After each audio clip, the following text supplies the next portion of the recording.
And then they couldn't put dwarfs because this is just so typical of the left. The progressives always finding a way to find their way back to doing something not progressive. It all started with a wave of frustration surrounding a new adaptation of Snow White that completely fell flat. The project aimed to be a grand reimagining of a beloved classic, but instead it turned into something that felt unnatural and unfamiliar. Critics pointed out that the studio had strayed from the soft enchantment of the 1937 animated film, swapping it out for modern elements that many found unsettling. Amid all this, the controversies surrounding Disney's Snow White remake show that we are still in the thick of the culture wars. Rachel Zegler quickly became the face of the project, and her comments, paired with the film's creative direction, caught the attention of both viewers and critics. Bill Maher, known for his blunt commentary, took aim at the situation, highlighting how the actress's statements and the film's perceived agenda turned it into a major flop. From the beginning, the entire experience felt like a letdown for those hoping for a respectful tribute to the original tale. And then Rachel Zegler plays Snow White. I think Gal plays the... I was not a child, so I don't follow. The idea that Rachel Zegler was being presented as the definitive new voice of Snow White struck many as puzzling, especially since her interpretation clashed with the gentle, romantic heroine fans had long cherished. Instead, the final product suggested a character more focused on promoting certain viewpoints, driven by a concern that the film couldn't succeed without heavy-handed modernization. And Rachel Zegler, being 23 or whatever she is, like so many kids raised on TikTok, she's all for infantata is the only global solution. The effort to reshape a timeless classic into something entirely different ended up highlighting certain political or social messages in a way that felt overly forced to many viewers. Bill Maher picked up on that tension, suggesting that when audiences are expected to embrace a bold overhaul of a cherished fairy tale, it can leave them feeling disconnected. To make matters more intense, the production came with a hefty budget. So the two stars hate each other, and then they couldn't put dwarfs. Reports estimated the budget at over $200 million, and early predictions suggested it would dominate the box office, driven by nostalgia and star appeal. Instead, it flopped, leaving theaters half empty and raising questions about how such a seemingly safe bet had unraveled. Fueling the controversy was Rachel Zegler's tendency to dismiss the 1937 original as outdated and strange in interviews, while also sharing strong political opinions online that alienated potential fans. Bill Maher's critique centered on how her outspoken nature, paired with a noticeable disregard for the story's classic romance, played a major role in sparking backlash, one the studio appeared unready to manage. Early viewers and critics alike were left confused by changes such as turning Snow White's name into a reference about surviving a snowstorm, removing the traditional love story, and significantly downplaying the prince's role. This is just so typical of the left. The progressives always finding a way to find their way back to doing something not progressive. You'd think the most progressive thing would be get people jobs, and dwarfs want to work. Critics noted that the prince, once a central and heroic figure, had been reduced to a minor role. Even more concerning, some interviews reportedly portrayed him as more of a lurking presence than a noble character. This attempt to reinvent Snow White as a fiercely independent heroine who fights her own battles ultimately removed the fairy tale romance that had charmed generations. According to Bill Maher, it was a self-defeating move, an overcorrection by a studio so focused on avoiding potential criticism that they ended up pushing things too far in the opposite direction. Golden employment opportunity for dwarves. There's not that many scripts that come down the pike. No, it's 7 of them. That has, and there's seven dwarf jobs. As time passed, more people began highlighting Rachel Zegler's remarks, where she reportedly referred to the original story as strange or outdated for today's audiences. Fans who held the 1937 classic close to their hearts didn't take kindly to the suggestion that the film no longer met modern expectations. Bill Maher, true to his blunt style, poked fun at the situation, pointing out the tone of condescension, as if older works were too simple or old-fashioned to be taken seriously anymore. Literally no offense to anything. They're very proud to cast a Latino actress as Snow White. It makes no sense to me. You're progressive in one way, but you're still making that backward story of 7 dwarves living in a cave. What the are you doing, man? Audiences who might have been open to a fresh take on the story were quickly turned off by the very actress chosen to portray the iconic character. The film also aimed to alter or entirely reshape beloved elements, such as the dwarfs, supposedly, due to concerns over stereotypes. Initially, there was talk of casting actors with dwarfism in these roles, but after a well-known figure voiced their opinion, the studio reversed course. They're remaking the movie, they just got rid of the dwarfs, okay? Okay, but what do they call them? Why would they get rid of the call them dwarves, though? Magical creatures. But they have one token dwarf amongst these magical creatures. This led to several rounds of changes, from reimagining the dwarfs as magical creatures to shooting new scenes that completely redefined their roles. In the end, the charm of the 7 beloved characters that audiences had known disappeared, replaced by something that seemed like a quick fix. Critics argued that this was less of a progressive move than simply casting those who rarely get the opportunity for such prominent roles. The argument should have been from Peter Dinklage, there's power of being on TV, there's power of television, and to put 7 people with dwarfism on camera in a major Disney movie, there's still power there. Bill Maher mocked the irony of a political correctness effort that ultimately removed the dwarfs entirely, stripping them of their distinctive charm. Meanwhile, the film's new musical numbers were criticized as dull and forgettable. Audiences were left questioning how the beloved classics like Someday My Prince Will Come had been swapped for overly modern anthems that felt out of place in the fairy tale world. If the story is offensive, change the story, don't change the characters. The effort to introduce new songs came across as forced, as though they existed purely to showcase a modern perspective without adding anything to the plot. Viewers found it awkward, especially given that the original soundtrack featured tunes, still cherished decades later. One of Bill Maher's key points was that if you tamper with the essence of a classic, the signature songs, the enchanting romance, and the whimsical dwarf characters, you risk losing what made it special in the first place. Can you tell us a little bit about your version of Snow White? Yeah, I mean, Snow White is the girl you remember, but she's definitely made for the modern age, and there's such an emphasis on what it really means to be the fairest of them all. What's left is a hollow version that fails to capture the timeless magic audiences expect. As for Rachel Zegler, there's no denying her talent, especially vocally, but critics argued that her portrayal lacked the warmth of the original heroine. Instead, she gave off the impression of someone who didn't want to be part of a traditional fairy tale. The original cartoon came out in 1937, and very evidently so. There's a big focus on her love story with a guy who literally stalks her. Weird. The actress shared in interviews how her character had no interest in the type of love story that was central to the original Snow White. While some might appreciate a more modern take, many found this shift off-putting. Bill Maher jumped on these contradictions, suggesting that if an actress is openly dismissive of the core elements of a character's legacy, it would be hard to convince audiences to embrace a new version. We have a different approach to what I'm sure a lot of people will assume is a love story just because, like, we cast a guy in the movie. Right. Andrew Burnap, great dude. All of Andrew's scenes could get cut. Who knows?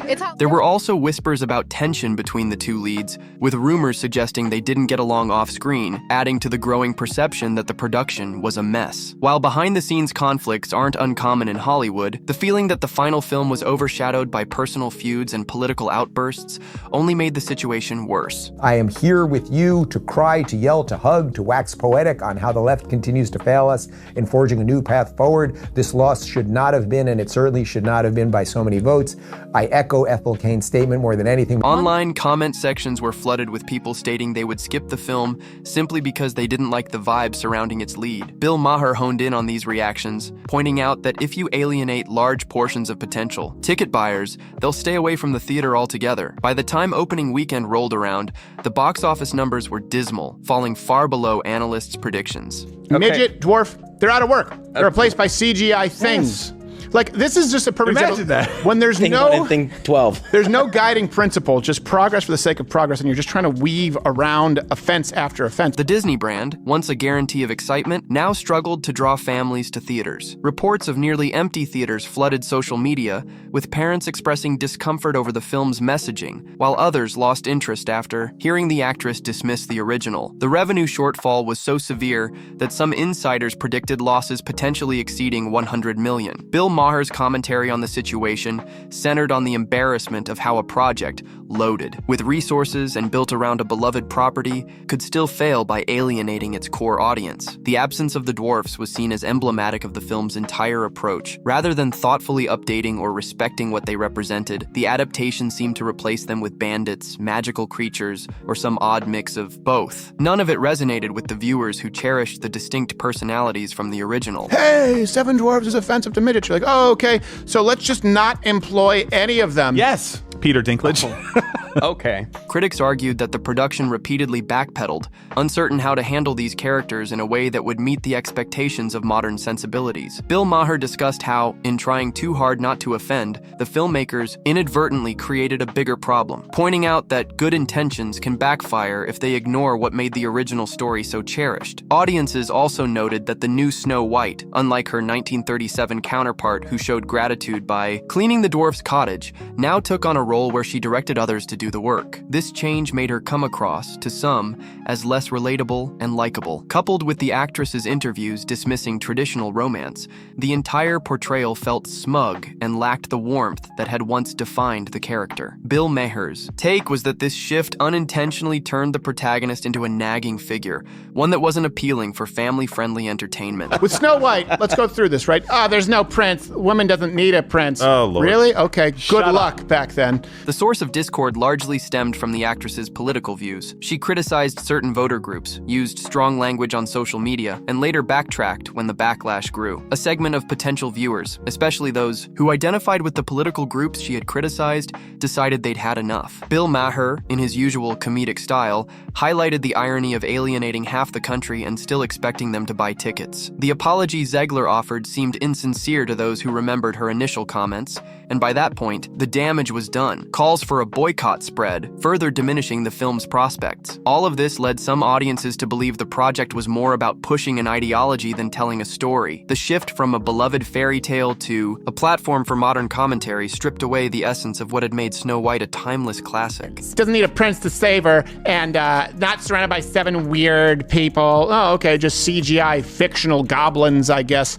Bill Maher's comedic critique highlighted the danger of a film trying too hard to fix what it perceives as flaws in the original, warning that it risks going too far and becoming something entirely different. In this case, longtime fans were left with a version of Snow White they didn't recognize and had no interest in supporting. Critics who endured every minute of the film said it didn't just fail due to disconnected plot points, it actively sabotaged its own legacy. Instead of a simple story about kindness and friendship triumphing over envy, the film introduced a confusing mix of moralizing that felt contradictory and chaotic. Racial, class, and political commentary were scattered throughout, but none of it was presented in a cohesive or meaningful way. The result was a muddled project that pleased no one. Bill Maher's commentary cut through the noise, pointing out the mistake of disregarding the very elements that had made the story a classic in the first place. And I get it, there's a difference between spoiling and whatever, but to go out and badmouth everybody and talk smack about, older movies in the same franchise, the canon story, I guess? Yeah. I don't know, dude. I feel like they would have had better control over that. Massive sums of money were poured into this production, with rumors circulating that the budget had soared to $300 million, though the official figure remained closer to $200 million. Either way, the amount was staggering for a feature film, but the returns in the domestic market fell far short of what was needed to justify such an investment. This shortfall spelled trouble for Disney, which had relied on star power and brand recognition to carry the project. A wave of disappointment washed over fans as they realized that the creative team had replaced beloved elements with content that came across as condescending or overly political. Bill Maher mocked the arrogance behind expecting audiences to accept such a radical reimagining without complaint. Industry insiders began to speculate about the potential fallout for the studio. This girl took the money and then decided that she wanted to go out there and, you know what, I'm going to take my stand. Well, you should have made that stand before you took the money to promote a film, because that's not in line with your job description. Right. As the film's box office performance continued to slump, layoffs became a real possibility. The lackluster returns hinted at a deeper problem, and some speculated that other planned remakes might face delays or even cancellations due to the fear of repeating this fiasco. Bill Maher zeroed in on the irony of a major corporation with a storied history of hits allowing such an iconic story to fall into disarray. He joked that the Disney brand alone wouldn't be enough to save a film that told its audience that the old version was flawed or outdated. Meanwhile, Rachel Zegler faced growing personal fallout, with fans speculating whether she might be dropped from future high-profile roles if her involvement proved too controversial. Online chatter painted her as a liability, a star who generated more trouble than buzz. Some defended her for championing progressive views, but others warned that scorn for the very fairy tale roots that made her career could backfire. Bill Maher teased that by diminishing the legacy of the story, she could end up humiliating herself. Industry rumors suggested her career might cool off if studios decided the drama wasn't worth the potential fallout. The issue with the dwarfs became a central point of debate. Traditional portrayals were deemed outdated by some, while others recognized that actors of short stature often seek opportunities to showcase their talent. By choosing to cut or drastically reduce their presence, the studio removed a key element of Snow White's soul. Bill Maher humorously pointed out that attempting to prove one's progressive credentials by erasing these characters paradoxically harmed those they were meant to support. The dwarfs, once whimsical figures that balanced the story's themes, ended up symbolizing the project's confusion about what it wanted to be. Then came the matter of the film's new songs. Instead of the enchanting "Someday My Prince Will Come," audiences were introduced to anthems about independence and empowerment that critics claimed lacked melody or resonance. Some songs felt forced in, like items checked off a to-do list. Add a modern track here. Incorporate a loud refrain there. Even though Zegler had shown vocal talent in previous projects, her skills couldn't save the uninspired compositions. Bill Maher remarked that the heart of a musical lies in songs that linger in the memory, and if they feel like lectures, viewers will tune out. Throughout it all, the original romance between Snow White and her prince seemed sidelined, presumably to make Snow White appear more self-sufficient. While a strong heroine can be compelling, part of the charm of the 1937 version was Snow White's hopeful belief in love and companionship. Dismissing that dynamic as outdated alienated those who fondly remembered it. Bill Maher pointed out that it's possible to give a character agency without erasing the uplifting elements that define a fairy tale. The attempt to do so felt like a wholesale rejection of everything that had made Snow White a timeless classic. As the dust settled, critics across various platforms delivered harsh verdicts. Online ratings hovered in embarrassing territory, and word of mouth was overwhelmingly negative. The few who enjoyed the film were drowned out by those who felt betrayed by the radical tonal shift. In comedic segments, Bill Maher underscored the irony of how the film's own star seemed to relish belittling older fans' expectations, only to be shocked when those fans didn't show up. Audiences quickly realized that cynically rewriting a classic could come with serious consequences if the core message became unrecognizable. Some critics suggested that the project might have worked if it had shown more respect for the spirit of the original, even while updating minor details. Instead, they argued, it started from a place of dismissiveness, labeling the old story as irrelevant, before moving on to large-scale changes, removing the dwarfs, reworking the romance, and introducing new songs that failed to capture the original's enchantment. Bill Maher's critique focused on the absurdity of erasing nearly everything that made the original film beloved, only to act surprised when viewers rejected it. As word spread of the film's severe financial losses, the studio began to face real consequences. Insiders hinted at frustration with the marketing approach, the star's public comments, and the final creative direction. Disney had banked on the unstoppable power of its legacy title, only to learn that audiences don't automatically embrace anything with the Disney name attached. Bill Maher found humor in the situation, pointing out how a sure bet turned into a cautionary tale simply because the production tried to lecture rather than entertain. Industry watchers began debating whether this fiasco would prompt a serious reevaluation of Disney's remake strategy. Would the studio continue forging ahead with updated spins on old stories, or step back and focus on ensuring future remakes preserved the core appeal that made these tales so enduring? Some argued that there was a balance to be found between introducing contemporary sensibilities and preserving the heart of the fairy tale. Bill Maher's perspective was clear. Humiliating one's own source material in the eyes of loyal fans was a surefire way to sink a project, no matter how big the marketing budget. As the film continued to face backlash,